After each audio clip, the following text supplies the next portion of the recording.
So I went to edit this video and I pulled some of the footage into iMovie, and for some reason there's no audio with the clips, which I've never seen before because I record with an iPhone. I don't have an external mic hooked up or anything. So I'm going to be doing a voiceover for the first part of this video. I have a few upgrades I'm going to be installing in the NetBackup 5230. The first thing is an Intel SSD. I bought this for like $80. It had 104 run hours on it or something. It's an 800 gig PCIe SSD, and I'm going to be using this to cache my 12 hard drive array. I'm also going to be putting in dual PNY 120 gig SSDs. I think I paid like $19 for each of these, and those are going to be my ZFS intent log. They're going to be in a redundant array. And then the last thing right now is going to be dual E5 1620 V2s, and later in the video you'll see why that didn't work out. The footage of me installing the processors didn't have audio either, so I'm just going to do a time lapse of it. The installation went okay. I just reused the thermal compound that was on the heat sinks, and I did end up replacing that pretty shortly after the video.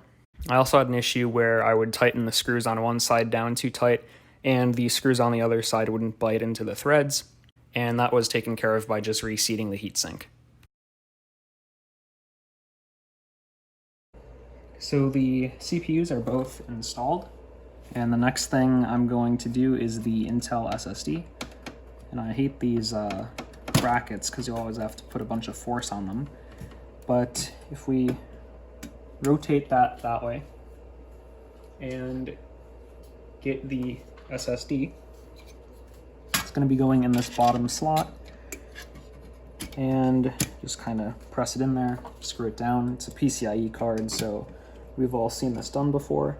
And then above that, if you're not up to speed, that is the 9201 8i, I think it is. It's not a 9211, but it works the same. So that connects the front 8 bays, and then the other 4 bays in the front are connected to the motherboard. And that is our SSD installed. The reason I'm doing these 2.5-inch drives last is because I have to take out this bracket here, which I have to pull the entire server out of the rack to do that. Didn't realize that when I started filming, kind of annoying, but I'm just gonna do that quickly and film that. No better place than the couch to upgrade a server, right? So this tray above the power supplies comes out, and either it had the screws or I found a bunch of screws that would work for it, put them in a bag, and that's what that is. So each of these SSDs is going to go on the top of this tray. They're kind of tricky to secure, but we just gotta screw them in. And I am just going to get the hard part over with and initially mount both of them. If I can find the pattern there. There are 2 more SSD mounts on that tray, that air baffle that we removed earlier, and I might end up using those, but by the time it's time to upgrade, this machine will probably be replaced. And those are our 2 SSDs mounted. Just gotta slide that tray back in there, and then there are 2 screws on the side, and then there is a screw in the back as well. And there is a screw in the back next to this cutout for a serial port. So these drives get power with this special cable that adapts this tiny 6-pin header to dual SATA and an optical drive connector. No optical drive in the system, but that header is right there. You can't really see it, but if we plug that in and then route these 2 wires under the SAS cables, this one is probably just going to get tucked up right here next to the fans because I don't want that falling onto the motherboard and shorting it. I killed a PC that way once.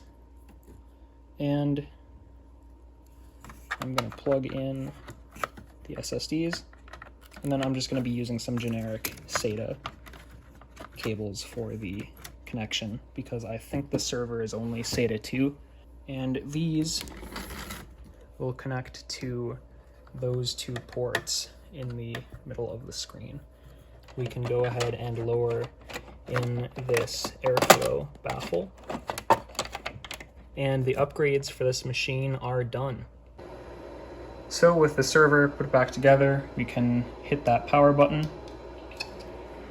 and connect to it on the KVM switch.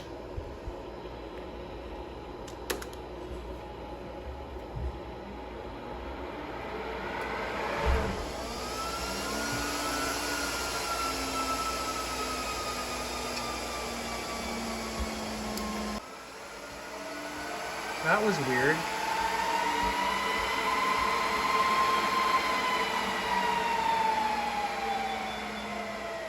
But it seems like the system posted here. Let me press escape to view those diagnostic messages. All of our drives on the LSI controller are detected, and it is spinning up these 4 drives still, and they are detected as well. And I guess from here we can go into the FreeNAS Web UI and see if everything is detected okay. So we have our FreeNAS Web UI. One thing that kind of worries me is 8 threads, not 16. That's kind of weird. I don't know if it's only detecting one CPU. We will look at that a bit later. As for storage, if we go to disks, we can see dual PNY 111 gig drives unused, and then the rest of the drives are from master pool. So it's been about a week since I did my CPU swap live stream, and I am going to go ahead and turn off both of the Fat Twins because they are connected to the NAS right now, and all the VMs on these 2 machines are running off that system. Those are both turned off, so we can just turn the NAS off. And I have dual E5 2637 V2s. These are quad-core 3.5 gigahertz. I'm gonna do another voiceover because you've all seen me install CPUs in this machine like 100 times. The reason I went with the E5 2637s is because the E5 1620s ended up not being compatible with this motherboard, and I'm not sure if they are even dual socket compatible chips. This time I did end up cleaning off all the thermal compound and putting new stuff on. I got each chip from a different seller because one guy was supposed to send me 2, he only sent 1, and then he ran out before he could send me a second one. And when I bought the CPU from the other guy, he included a small syringe of thermal compound, and I just used that for this. It is HY530 thermal compound. Gonna hit the power button. When I first booted the system after the new CPUs were installed, it would just hang at its kind of post screen, and the fans wouldn't rev down, and it wouldn't do that beep sequence it does. And I ended up fixing that by just reseating the CPUs, and the system boots normally.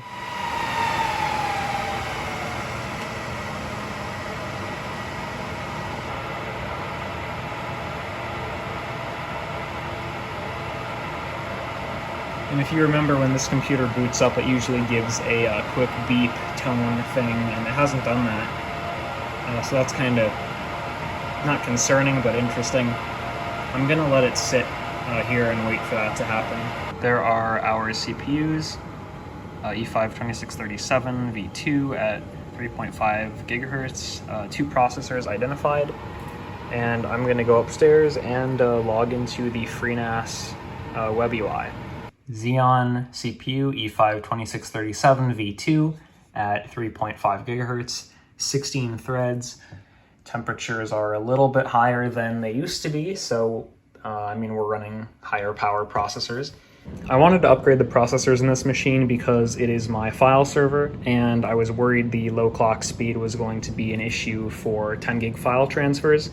I've been doing some further testing, and I'm making a video on testing out the 10 gig situation with this because I'm getting about 20 megabytes per second transfer to this, which is way too slow over a 10 gig connection. Again, if you don't know, this machine has a dual 10 gig LACP to my UniFi switch, and it should not be nearly that slow.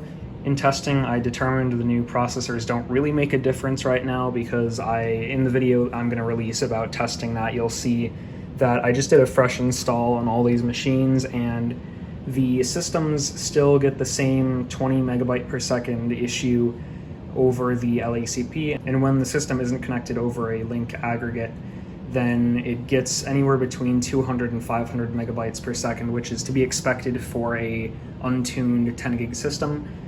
I think when I start tuning this and get those transfer speeds up to about a gig per second, I will see a difference with these processors and their higher clock speed.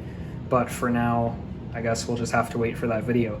So thank you for watching. I hope you enjoyed, and I will see you in the next one.